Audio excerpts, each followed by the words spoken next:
是市田园八里庄客家人。我是林世团花莲八里庄客家人，今年73岁。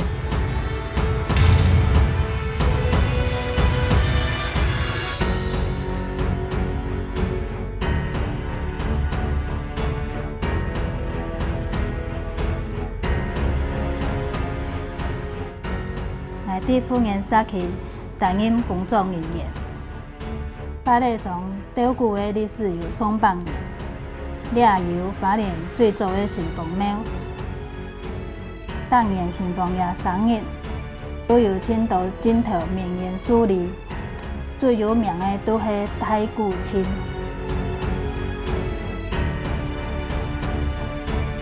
客话讲得好，无通高古上就唔是八里庄人。我哋客家细妹的，唔煮也不服老。俗话讲得好，甜头甜米，整头整鲜，做头放米，富人家3头6臂，样样都会。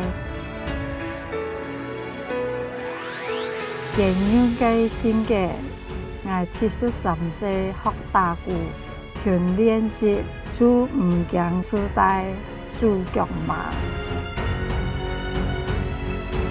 头摆的总头是纯人力合开太鼓，并体力咩并技术，真罕得有看到什么的鼓推地摆出现。不过了下时态无共样，请到什么加入鼓推，延续鼓推传统文化，咩是八里庄的特色。